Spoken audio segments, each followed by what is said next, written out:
इस वक्त की बड़ी खबर। बलोच लेखक मीर यार बलोच ने बलोचिस्तान की आज़ादी का ऐलान कर दिया है। उन्होंने कहा है कि अब बलोचिस्तान पाकिस्तान का हिस्सा नहीं रहना चाहता। मीर यार बलोच का बयान आया है कि संयुक्त राष्ट्र को चाहिए कि वो बलोचिस्तान में शांति मिशन भेजे। पाकिस्तान को जिस बात का डर था वही अब सच होता दिख रहा है। एक तरफ पाकिस्तान भारत से उलझा हुआ है तो दूसरी तरफ बलोचिस्तान ने भी मौका देखकर अपनी आज़ादी का ऐलान कर दिया है। कल रात बलोचिस्तान की तरफ से बयान जारी किया गया कि हम पाकिस्तान के साथ नहीं रहना चाहते। बलोच लेखक मीर यार बलोच ने साफ कहा कि अब बलोचिस्तान एक अलग देश के रूप में खड़ा हो रहा है और यूएन को अपनी शांति प्रतिनिधि यहाँ भेजने चाहिए। इसके अलावा मीर यार बलोच ने एक ट्वीट किया जिसमें उन्होंने प्रधानमंत्री Narendra Modi, Donald Trump, Benjamin Netanyahu और मारी की तस्वीरें साझा की। उन्होंने इन्हें विक्ट्री के 4 चेहरे बताए। उन्होंने आगे कहा कि ट्रंप अमेरिका के नेता हैं, मोदी भारत के, मारी बलोचिस्तान के और नेतन्याहू इजराइल के। इस तरह उन्होंने बलोच नेता मारी को भी ताकतवर बताया, जो लंबे समय से पाकिस्तान से आज़ादी की लड़ाई लड़ रहे हैं। हालांकि ये बलोच लेखक की तरफ से किया गया दावा है, लेकिन बलोचिस्तान में पहले से कई विद्रोही संगठन हैं जो पाकिस्तान से अलग होना चाहते हैं।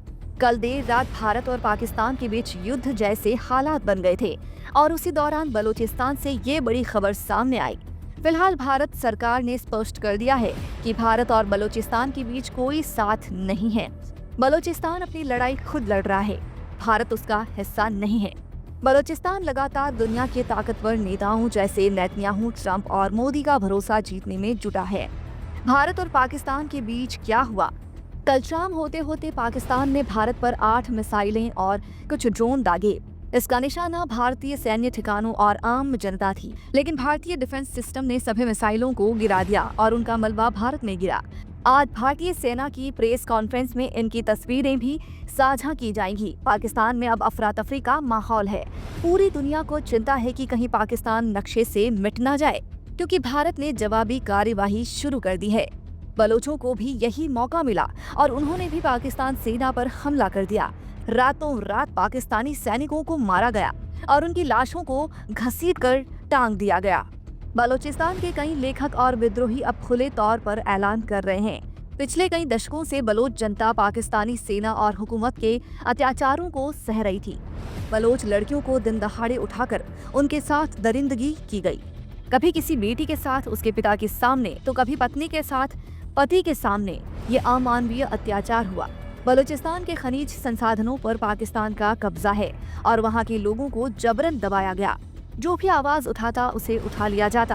पिछले 1 दशक में कई ऐसे चेहरे गायब हो चुके हैं जिनका आज तक कोई अता पता नहीं है।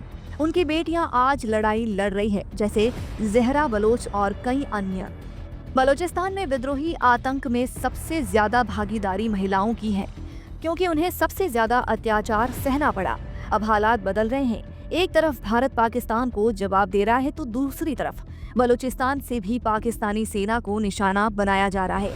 अब जब बलोच लेखक ने ऐलान कर दिया है कि हम पाकिस्तान के साथ नहीं हैं और यूएन से भी शांति मिशन भेजने की अपील की है, तो ये साफ संकेत है कि पाकिस्तान का बंटवारा अब शुरू हो चुका है।